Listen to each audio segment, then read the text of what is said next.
Bonjour à tous et bienvenue sur DevSchool, la chaîne qui parle de développement.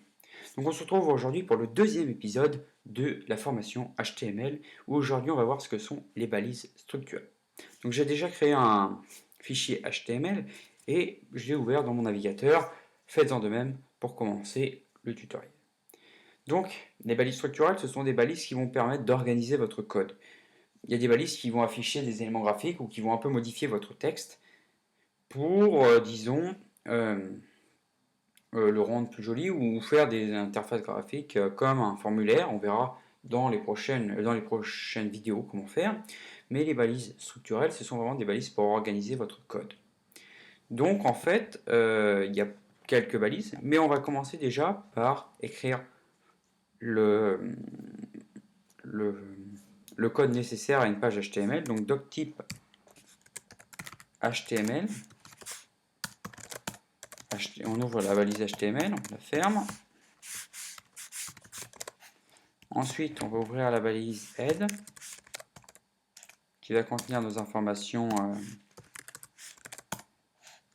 du fichier un peu, et enfin de la page, et la balise body qui va contenir le corps. Donc là, on va mettre un méta char7 égale UTF-8.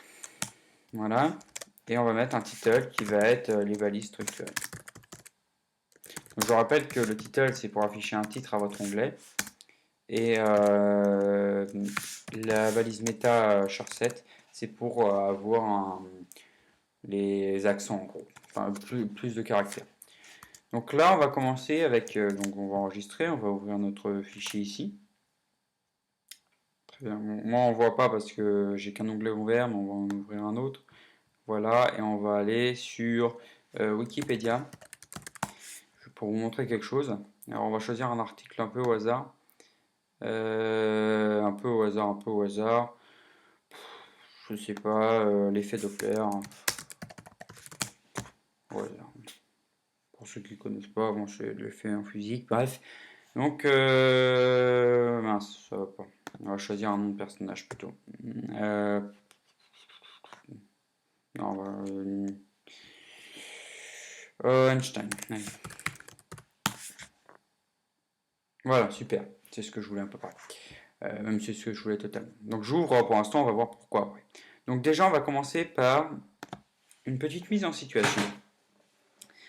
Ça y est, vous travaillez à plusieurs sur votre projet en HTML et vous fiez le projet entre vous. Et il y en a un qui comprend pas ce que vous avez fait à une ligne et vous aimeriez lui dire mais sans que ça s'affiche. Alors vous aimeriez dire par exemple ce que ça sert à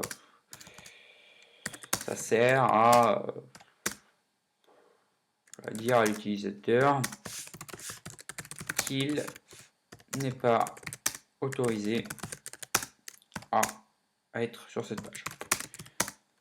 Bon, là c'est un peu con, mais bon, je pense que la personne aurait compris. Mais c'est vrai que si vous actualisez, par exemple, on va mettre un string, vous n'êtes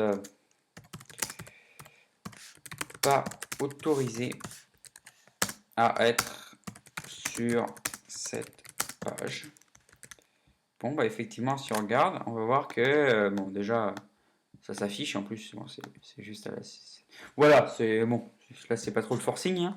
Je pense que l'utilisateur a compris, mais on aimerait que ça soit caché. Alors, il y a une balise, qui est la balise de commentaires, qui va s'écrire chevron ouvrant, point d'exclamation, deux tirets, et on ferme avec deux tirets et un chevron ferme. Alors là, il se voit pas très bien sur cet éditeur, je trouve que la couleur est pas forcément super bien choisie. Bon, en augmentant la luminosité, ça va un peu mieux. Mais c'est vrai que, bon, il y a des éditeurs où c'est un peu mieux. Enfin bref, du coup là, ce texte va pas s'afficher. Si on regarde, hop, on voit qu'il disparaît. Puis voilà. Alors évidemment, si vous mettez une balise aussi, entre commentaires, c'est pareil. La balise passe à la trappe. C'est pas pour ça qu'elle va être... Voilà, vous voyez que c'est plus un strong. Alors vous voyez quand même que la balise strong n'apparaît pas, hein. Même voilà, hein, quand il y a deux chevrons, en fait, ça apparaîtra pas non plus, mais ça sera quand même compris par le navigateur. Et quand c'est ça, ça va être ignoré en fait. Alors je sais pas vraiment si c'est vraiment tout à fait ignoré, mais en tout cas, ça ne sera pas affiché. Donc, bon, c'était un exemple un peu à la con. Et maintenant, on va voir les vraies balises structurelles, entre guillemets. Donc, en fait, quand on regarde un peu la structure d'un site web, c'est pour ça que j'ai ouvert Wikipédia, on va voir plusieurs trucs. Alors là, c'est vrai que c'est pas forcément partout pareil. Enfin, là, il n'y a pas vraiment de header. Il y a un header qui est un petit peu, mais on verra des sites où c'est un peu mieux fait. Là, on va dire qu'on a une navigation. Tout en bas, on va devoir avoir un footer. Là, c'est le footer ici, qui souvent contient des liens souvent vers, par exemple, la politique de confidentialité ou par exemple, les conditions d'utilisation. Voilà. Donc ça, c'est ce qu'on appelle un footer. C'est vraiment footer. Foot, c'est le pied en anglais. Et footer, en fait, c'est le pied de page. Header, c'est l'entête. Non, là, il n'y en a pas vraiment. Bon, ça, on pourrait considérer ça comme un header et ça comme une mini nav. Mais bon, la vraie nav est ici, hein. Donc ici, on a ce qu'on appelle un aside. Donc un aside, c'est vraiment un bloc qui est sur le côté, qui est fait pour être mis sur le côté. Ça ne veut pas dire que le navigateur va le faire par soi-même, mais ça veut dire que c'est fait pour être mis sur le côté. Là, on va par exemple avoir sûrement là dans toute la bibliographie, donc qui va continuer voilà, jusqu'ici, en travail scientifique, ça va être sûrement une section. Et là, on va avoir en fait des divs contenant des paragraphes. Alors les divs, en fait, ce sont des blocs. Des blocs. C'est vraiment, il faut avoir une image de bloc. Et puis voilà, dedans, on y met des paragraphes souvent. Donc ici, le side, qui est en fait une div sur le côté, en fait. On a un header qui est une div d'entête, entre guillemets. Là, c'est pareil, on a un footer qui est une div de pied de page. Et on a une navigation. Et pour chacun de ces éléments, on a une balise qui correspond. Donc on va commencer par du haut vers le bas. Donc souvent, on a donc le header, c'est juste header. Voilà. On va pas confondre justement avec la balise head. Head, c'est vraiment les informations. Header, c'est pour une balise structurelle. Et si on écrit un texte dedans, un texte un peu au hasard, vous allez voir qu'en fait, alors, je sais pas celle-là, il n'y a rien qui va être modifié. Si on les enlève, il n'y aura rien en fait qui sera modifié quasiment. Si on les enlève, voilà. Voilà, il n'y a absolument rien qui est modifié. Alors on verra quand même que c'est pas exactement le cas, mais bon. Voilà. Donc header pour la balise d'entête. Bon bah footer, ouais, j'ai dit qu'on y allait du haut en bas. Donc nav pour la balise de navigation. Donc ensuite on a le side, je suppose. Peut-être, le side, donc qui est la balise sur le côté, enfin la balise pour mettre des trucs sur le côté. Les sections, donc qui sont des gros blocs en fait, des très gros blocs. Des divs qui sont des plus petits blocs. Et alors on a encore plus petit, ce sont les spans. On va voir en fait avec une petite coloration en quoi ça correspond. Et enfin on a le footer. Voilà, je pense que je n'ai rien oublié, je vérifie quand même. Non, c'est bon. Très bien, donc en fait on a ces trucs là, donc en fait on va colorer, on va écrire le même texte. GB, je sais pas pourquoi. Bon là ça, voilà, mon GB. Alors vous allez dire, attends, t'as pas mis de seule ligne. En fait, la balise div va prendre 100% de la largeur, alors que la balise span va prendre juste GB comme largeur. Donc on va pouvoir le visualiser grâce à une mise en couleur. Donc là, c'est du CSS. Donc bon, bah, on n'en est pas encore là. Donc je vais utiliser peut-être des trucs qui sont un peu inconnus, enfin qui sont inconnus pour vous.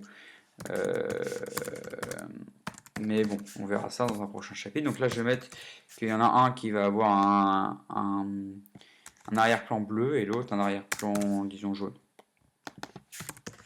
Ok. Donc quand on fait ça, on voit qu'ici, tout ça est mis en bleu, sauf des petites marches qui sont faites automatiquement par le navigateur, et ça, il n'y a que GB. Et ça, c'est en fait la différence majeure entre span et div, c'est-à-dire qu'en fait, span, on va juste prendre le texte qui est à l'intérieur, et div, on va prendre, en fait, avec des marges autour, un peu. Donc là, il n'y a pas de marge, mais on peut en faire.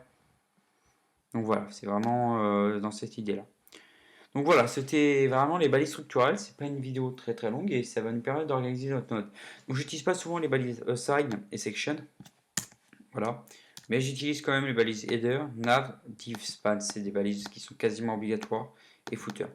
Et en fait, c'est vrai que si on met du texte ici, ça va être justement mis automatiquement à la ligne. Donc voilà, donc il faut quand même bien retenir ces balises. Bon, c'est vrai que section et side, à part si ça vous sert pas, voilà.